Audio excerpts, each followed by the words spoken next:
ನಮಸ್ತೆ ವೀಕ್ಷಕರೇ, ಹಾಸ್ಯ ಧಾರಾವಾಹಿ ಇವತ್ತಿನ ಸಂಚಿಕೆಯನ್ನು ನೋಡ್ಕೊಂಬರೋಣ. ಅದಕ್ಕೂ ಮುಂಚೆ ನಮ್ಮ ಚಾನಲ್ನ ಸಬ್ಸ್ಕ್ರೈಬ್ನ ಮಾಡ್ಕೊಳ್ಳಿ ವೀಕ್ಷಕರೇ.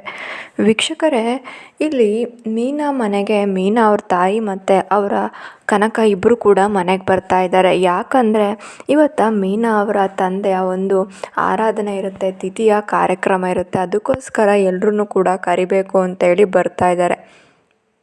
ಆಗ ಕನಕ ಹೇಳ್ತಾ ಇದ್ದಾಳೆ, ಅಮ್ಮ ಸುಮ್ಮನೆ ಅವಮಾನ ಆಗುತ್ತೆ, ಯಾಕೆ ಹೋಗಬೇಕು, ಅಕ್ಕನ್ನ ನಾವು ಫೋನ್ ಮಾಡಿ ಇನ್ವೈಟ್ ಮಾಡಿದ್ರೆ ಆಗುತ್ತಲ್ವಾ ಅಂತೇಳಿ ಹೇಳ್ತಾ ಇರ್ತಾರೆ. ಅದಕ್ಕೆ ಹಾಗೆಲ್ಲ ಮಾಡಬಾರ್ದು ಕನಕ, ಸುಮ್ಮನೆ ಬೇಜಾರು ಮಾಡ್ಕೊತಾರೆ, ಹೇಗೂ ಅವಮಾನ ಅನ್ನೋದು ಹಾಗೆ ಆಗುತ್ತೆ, ಕರೆದೋಗೋಣ ಅಂತೇಳಿ ಬರ್ತಿದ್ದಾರೆ. ಇನ್ನು ರಂಗನಾಥ್ ಅವರು ಆಚೆ ನಿಂತ್ಕೊಂಡಿರ್ತಾರೆ. ಬನ್ನಿ ಕುಸುಮಮ್ಮ ಒಳಗೆ ಬನ್ನಿ ಅಂತೇಳಿ ಕರಿತಾ ಇದ್ದಾರೆ. ಶಾಂತಿ ಕೂಡ ಬರ್ತಾ ಇದ್ದಾಳೆ. ಆದರೆ ಶಾಂತಿ ಏನು ಕೂಡ ಮಾತಾಡದೆ ಹಾಗೆ ನಿಂತಿದ್ದಾಳೆ. ಶಾಂತಿ ಅವ್ರನ್ನ ಒಳಗೆ ಕರಿ ಅಂತ ರಂಗನಾಥ್ ಅವರು ಹೇಳ್ತಿದ್ದಾರೆ.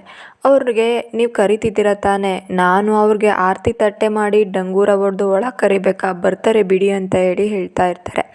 ಇನ್ನೊಂದು ಕಡೆ ಇಲ್ಲಿ ಅವರು ಒಳಗಡೆ ಬರ್ತಾ ಇದ್ದಾರೆ. ಏನು ಬಂದಿದ್ದು ವಿಷಯ ಹೇಳಿ ಅಂತೇಳಿ ಕೇಳ್ತಾ ಇದ್ದಾರೆ ಆ ಶಾಂತಿ. ಏನಿಲ್ಲ, ಇವತ್ತು ನಮ್ಮ ಮನೆಯವರು ಅಲ್ಲಿ 1 ವರ್ಷದ ಕಾರ್ಯಕ್ರಮ ಇದೆ, ಅದಕ್ಕೆ ನೀವು ಬರಬೇಕು, ಅವ್ರ ಪೂಜೆಗೆ ನೀವು ಬರಬೇಕು ಅಂತ ಹೇಳಿ ಹೇಳ್ತಾ ಇದ್ದಾರೆ. ಅದರಿಂದ ರಂಗನಾಥ್ ಅವರು ತುಂಬ ಬೇಜಾರು ಮಾಡ್ಕೊಳ್ತಾ ಇದ್ದಾರೆ. ಎಷ್ಟೋ ದಿನಗಳಾಗಿದೆ ನನ್ನ ಗೆಳೆಯ ಹೋಗಿ ನಾನು ಮಾಡಿರೋ ಒಂದೇ ಒಂದು ತಪ್ಪಿಂದ ನನ್ನ ಸ್ನೇಹಿತನ ಕಳ್ಕೊಂಡ್ಬಿಟ್ಟೆ, ಮೀನಾ ಅವ್ರ ತಂದೆನ ಕಳ್ಕೊಳೋ ಹಾಗಾಯಿತು ಅಂತ ಹೇಳಿ ಹೇಳ್ತಾ ಇರ್ತಾರೆ. ಇದನ್ನು ಕೇಳಿ ಶಾಂತಿ, ಹೌದು ನೀವು ಮಾಡಿದ ಒಂದು ತಪ್ಪಿಂದ ನಾನು ಜೀವನ ಪರ್ಯಂತ ಇವಳು ಇನ್ಸ್ಟಾಲ್ಮೆಂಟಲ್ಲಿ ನನಗೆ ನೋವನ್ನು ದಿನ ಕೊಡ್ತಾ ಇದ್ದಾಳೆ, ದಿನಾಲೂ ನಾನು ಇದನ್ನು ನೋವು ಅನುಭವಿಸ್ಲೇಬೇಕು ಅಂತ ಹೇಳಿ ಹೇಳ್ತಾ ಇದ್ದಾರೆ. ಹಂಗಂತ ಹೇಳೋದನ್ನ ಕೇಳಿ ಮೀನನ್ಗೆ ಬೇಜಾರಾಗುತ್ತೆ. ಅವ್ರ ಅಪ್ಪನ ಬಗ್ಗೆ ತುಂಬ ಕೆಟ್ಟದಾಗಿ ಮಾತಾಡೋದ್ರಿಂದ ಅವಳಿಗೆ ನೋವಾಗ್ತಾ ಇರುತ್ತೆ. ಅವರ ಅಮ್ಮನಿಗೂ ಕೂಡ ಬೇಜಾರಾಗಿ ಅಲ್ಲಿಂದ ಓಡೋದಕ್ಕೆ ಓಡ್ತಾರೆ. ರಂಗನಾಥಣ್ಣ, ನಾವಿನ್ನು ಓಡ್ತೀವಿ, ನಾವು ಎಲ್ಲರೂ ಕೂಡ ಬನ್ನಿ ಅಂತೇಳಿ ಹೇಳಿಬಿಟ್ಟು ಅಲ್ಲಿಂದ ಹೋಗ್ತಾ ಇದ್ದಾರೆ. ಇನ್ನು ಮೀನಾನು ಕೂಡ ಹೇಳ್ತಿದ್ದಾಳೆ, ಅಮ್ಮ ಯಾಕೆ ಬರೋಕ್ಕೆ ಹೋದ್ರಿ, ಸುಮ್ಮನೆ ಅವಮಾನ ಆಗುತ್ತೆ ಅಂತ ಗೊತ್ತಿದ್ರು ಯಾಕೆ ಬಂದ್ರಿ ಅಂತ ಹೇಳಿ ಕೇಳ್ತಾ ಇದ್ದಾರೆ. ಮೀನಾ, ನೀನು ಈ ಮನೆಗೆ ಬಂದಮೇಲೆ ಅವಮಾನ ಅದು ಗೊತ್ತಿರುತ್ತೆ, ಅವಮಾನ ಹಾಗೆ ಆಗುತ್ತೆ ಅಂತ ಅದನ್ನ ನಾನೆಲ್ಲ ಸಹಿಸ್ಕೊಂಡಿದ್ದೀನಿ ಅಂತೇಳಿ ಹೇಳ್ತಾ ಇರ್ತಾರೆ. ಆಮೇಲೆ ಸೂರ್ಯ ಬರ್ತಾ ಇದ್ದಾನೆ. ಆಗ ಮೀನಾ ವಿಷಯ ಎಲ್ಲ ಹೇಳ್ತಿದ್ದಾಳೆ, ನಮ್ಮ ಅಪ್ಪನ ಪೂಜೆ ಇದೆ, ನೀವು ಬರಲೇಬೇಕು, ಮಗಸ್ಥಾನದಲ್ಲಿ ನಿಂತ್ಕೊಂಡು ನೀವು ಮಾಡಲೇಬೇಕು.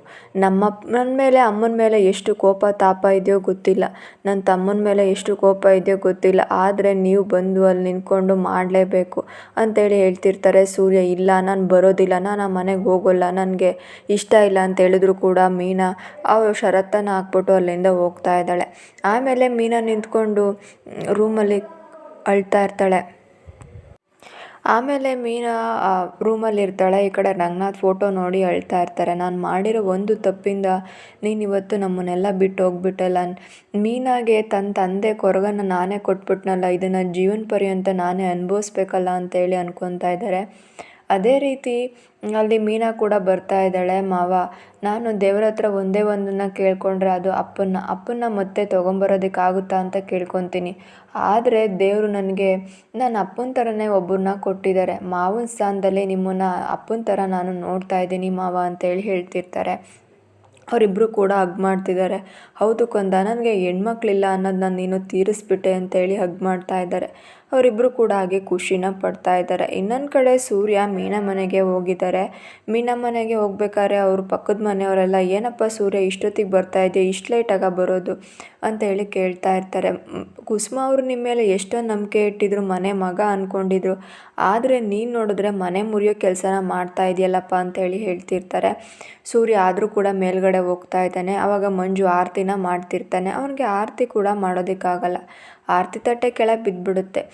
ಆವಾಗ ಬಿದ್ದಿದ್ದು ನೋಡಿ ನಮ್ಮ ತಂದೆಗೆ ನನ್ನ ಕೈಲಿಂದ ಆರತಿ ಕೂಡ ಮಾಡೋದಕ್ಕಾಗಲ್ವಲ್ಲ ಅಂತೇಳಿ ಹೇಳ್ತಾ ಇರ್ತಾನೆ. ಅದನ್ನು ನೋಡಿ ಕುಸುಮ ಅವರು, ನಿನ್ಗಲ್ಲಪ್ಪ ತಪ್ಪು, ನಿನ್ನನ್ನು ನನಗೆ ಬಲ ಇದೆ ಅಂತೇಳಿ ನಿನ್ನ ಕೈ ಮುರಿದಿದ್ದಾನಲ್ಲ, ಅವನೊಂದು ತಪ್ಪು, ಆ ಪಾಪಿದು ತಪ್ಪು ಅಂತೇಳಿ ಬೈಕೊತಾ ಇರ್ತಾರೆ. ಅಷ್ಟೊತ್ತಿಗೆ ಸೂರ್ಯ ಕೂಡ ಬಂದು ನಿಂತ್ಕೊತಾ ಇದ್ದಾನೆ.